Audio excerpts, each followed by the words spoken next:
Hello, everybody. This is a part of the video series on artificial intelligence brought to you by the uh, YouTube channel AI Nexus. And this is designed and presented by myself, Dr. TV Geeta, and Dr. M. Saranya. This takes you into an exciting journey of AI, and it is meant for everyone, those who want to understand the basics, those who want to use AI for their own domain, and those who want to understand the basic concepts and then go into formal study. So in this particular video, we are going to talk about a very important task called machine learning, very important aspect called machine learning tasks. And I feel that in order to apply machine learning, understanding these tasks is very important. So in this video, we'll be talking about the types of machine learning tasks. Please note that this categorization of machine learning tasks is my own. It is my way of categorizing it. And then in this, we go into categorization of entities, grouping, predictive modeling, pattern recognition, ordering, suggestions, finding solutions, and then we go on to formulate ML tasks. Then we see, take a single application and see where you can use multiple ML tasks for it. Then we go to some interesting applications of ML. Okay, so let's first go to the type of machine learning task. Now, before we go into the type, let us understand why it is important. So first is, if you want to choose the right solution for your problem, you need to understand the tasks and you need to understand which ML task to apply to the task. So only then you can solve the problem in a right manner. And when you are framing the real world problems, understanding these ML tasks help, and it also helps you to collect the correct data and the correct features, and it also brings the communication between the users and the teams better, because we will be talking the same language. What are the tasks we are going to do, that language you will be talking, so it aligns with the expectations. It also helps you to choose the right evaluation metrics, because for each type of task, the evaluation metric is different. And it also enables explainability and trust, because different tasks require different types of explanations. So let us look at this type of this grouping. So broad categorization of types are categorization of entities. Entities could mean anything. Grouping, predictive modeling, pattern recognition, ordering, suggestions, and finding solutions. Please note that these seven types have been formulated by me, but it is understandable and it can be used by anyone. So let us take the first example of categorization of entities. This is classification, as it is called. Inside categorization, you have different types. One is classification. So this distinguish among two or more discrete classes, and the could be binary. It could be multi-class, that is more than 3 or 4, and it could also be multi-label, meaning the same entity can have more than one label, or it could be hierarchical. Just to explain this, let me quickly give you an example. Let us assume that you want to classify Sachin Tendulkar as a cricketer and not a cricketer. That is binary. Multi-class, he could be another person, or a product, could be a electronic product, could be commercial also, and it could be cheap also. So that goes into three categories. Multi-label, Sachin Tendulkar could be a businessman as well as a cricketer. Hierarchical, side, the cricket could be world cricket, under that India cricket, under that Ranji Trophy, and someone will be one particular tournament may come under Ranji Trophy. So classify recipes as Indian, continental, or Italian is a typical example of multi-class. So let's take, you have a large number of pictures of recipes, and you can have an ML model which will take these inputs and classify them as Indian recipes, Italian recipes, or continental recipes. This is an example of classification. It just gives you that category. Okay. Then under this categorization of entities comes tagging annotation. This is an automatic assignment of labels or tokens for identification or analysis. Like you can foods, under foods you can tag protein rich foods. In this particular example here, we are actually tagging only certain foods, not everything. So paneer, lentils, chicken, fish, eggs are non-vegetarian, and grilled beef or can include continental dishes. So this is the tagging that happens, telling that these are all food items that I want to tag. Here note that you have dal, vegetables and rice which is not tagged. Depends on what you want to tag. Okay. Then comes grouping. So the first one was categorization, where we had classification and tagging. Now we have grouping. That is, we are clustering or segmenting or grouping or partitioning items into homogeneous groups by finding similarities between them. I'm telling it in a very, very simple way. Example, grouping customers, a typical example, common features for marketing. So maybe they are young, and they are in the IT industry. Could be anything, but you want to target and market them. So you want this. So you have many people and you have products. So the people are, categorized or grouped according to whether they buy smartphone. This is looking at, they are not actually tagged with the smartphone because of the characteristic, Bluetooth headphone or laptop. So this could be how the people are grouped depending on the characteristics. Then association rule, this is also grouping. Finding hidden correlation in databases. This is mainly to do with databases, and an example is market basket. So you have milk, bread and biscuit, and so person who buys milk also buys bread. That could be a rule. Or a person who buys milk could also buy biscuit. This could be another rule, depending upon how many transactions were like this. We won't go into the details. Then you have dimensionality reduction, which is transforming some data into lower dimensional representation, but still preserving the important characteristics. So you are actually doing some pre-processing.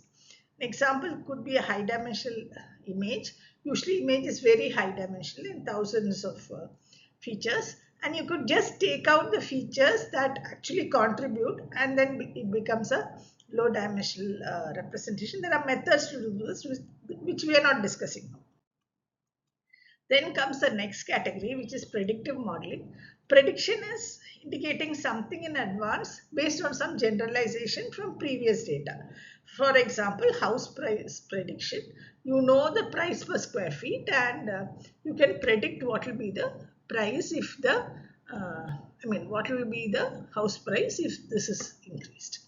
Then regression is out, instead of giving an output like category, it gives output as a value. So for example, what will be the salary for people with 10 plus years of experience? And then time-based prediction, this is depending upon time also. For example, predicting rainfall based on historical data. Based on this data, you can predict the rainfall at a particular point of time. And then you have structured prediction. This is predicting all the components together. So they will be represented as a tree, predicting structure from protein sequence. So you have this structure, DNA, amino acid, and so on. And so you can predict this category or the structure of the protein. Then we have pattern recognition. Here matching one entity that is like another in one or more specified qualities. For example, job matching. So you have people and you do a match whether this person matches this data scientist job, marketing manager job, software engineering job, or HR specialist. Then you have recognition, identification of patterns and regularities in data. So this is typical of object recognition. So you can recognize this is a dog or whatever, car or what. Then you have sequence analysis. You can predict the class of a sequence instead of, just the so given a sequence, in this case we have taken DNA prediction, you can predict what the you have a class and then normal class, and this it depends on the predicted known DNA sequence. Then you have anomaly or outlier detection, and this is discovering if an entity or a set of entities falls outside the normal, that is, it's unusual. okay, or not typical. So if you take credit card fraud detection, you can see that this red one is a fraud. So you have to discover that. That's a task. Then you have ordering. This is typical orders item in a list based on their relevance or importance. Example could be product ranking. So you can rank these are the products which has the most sales. It could you have seen it very much and used it very much in Google search, where it ranks the documents according to your query. Then you have recommendation system, which is becoming very useful in a large number of applications. It suggests relevant items to the users based on their preference, past behavior, or similarities, and it could also based on people who are like you. So you have seen this initially. First it came in Amazon books. So ranking and prediction problem, for example, movie recommendation. So favorite genres, past behavior like purchase history, similarity with other users, and you would get the recommendation. There are different types of recommendation which we will not discuss. And finally, we have to finding solutions. So problem solving is a process of analyzing a given problem, representing it appropriately, and applying some computational method so that you get an optimal or an acceptable solution. Here, for example, root finding. Another is control problem, selecting actions to control the behavior of the system so that it reaches the desired state or a trajectory. For example, temperature control in buildings could be an example of this. Then you have optimization over time, where you make a sequence of decisions such that in the long term it maximizes your objective. So energy usage optimization in smart grids is a typical example of optimization for which machine learning is used. Now we have taken all these tasks. Okay, so we have considered a large number of tasks. It is not to say that one problem can be done only in one way. There are many ways in which a single problem can be approached also. So you should keep that in mind. Depends on what output you want, what's the type of input available to you, and so on. It's not a hard and fast rule. But whatever you're using, you have to understand that. Now let's take an example of online shopping and let's see how multiple machine learning tasks have been used. So classification, simple one, will a customer buy a product or not? So it could be browsing history, the time spent, the type of past purchases, and you can give an output as buy and not buy. You can have other features also, input also. Then comes regression. This you remember gives a continuous output. How much will the customer spend? So it depends on the income range, purchase frequency, and so on. The output would be the expected spending amount. So it's a continuous value. Then you can have clustering. Can customers be grouped together by behavior? Input could be purchase frequency and product types. So budget customers, regular customers, premium customers. Sometimes you would like to target premium customers also. Then you have ranking. Which product should be shown first? This depends on to a particular customer. So it could be customer preferences. It could also be the popularity. So you will get as output an ordered product list. We also saw that example before also. Another could be recommendation system. Which products would you suggest? It could be past purchases, similar users, and so on. And the output would be personalized recommendation. The recommendation for you will be different from a recommendation for another person. Anomaly detection, is there any unusual activity like is there a login location or transaction pattern? Suddenly there's a huge buying spree in a location where the person is not there. Sometimes you get questions on that. So this indicates that it is fraud or it is normal. So this is the output that you get. So these are some of the machine learning tasks that we have applied to the online shopping application. Here we are going to talk about formulating ML tasks. So the first one is text classification, where you are given classified files. Text file 1 category is movies, text file 2 business. You have to give a large number of such categories along with the text files, and then you do a training and you get a model of a text classifier. You give it a new text file, you will get as output the class, which whether it's movies or business. The next example is email spam detection. So you give what are the sentences or phrases that indicate spam. So you say win a prize now is a spam, meeting at 10 a.m. is not a spam. So you train a spam classifier, give it a new email, look for these phrases and indicate whether it's spam or not. Then you have games played, chess playing. Here you can represent this in many ways. Here what we've done is we've taken one game, got the complete move list and says whether it's a winner or not. Similarly, game 2 and so on. Large number of games. And then you train it so that you get the strategy of searching and evaluating. And you have a new matrix representing the current state. And it will indicate what move is the best. And finally, we have search engine ranking. Here we have 20 documents as clicked for query 1. It means it's useful. Query 1 itself, 15 documents are not clicked. So using this you train. So you can get a ranking model and you give it a new document. It will say for the query whether what rank it is. So interesting applications of ML are, for example, predicting bee colony collapse. When this was brought as an application, it was considered very interesting. It's a simple classification problem. The features used were temperature, hive sounds, and movement patterns, and output was the risk level of colony collapse, whether it's high, medium, or low. So you have the temperature, hive sounds, and bee movement, and the risk level. Next, you have the fish population estimation. This is again an interesting application. The ML task that is used here is regression. And here the features are the underwater images and fish shape, size, movement, depth, and the lighting. And what you get as output will be the estimated population density, which will be a continuous value. And next is smart shoes application. Here the ML task is classification plus regression.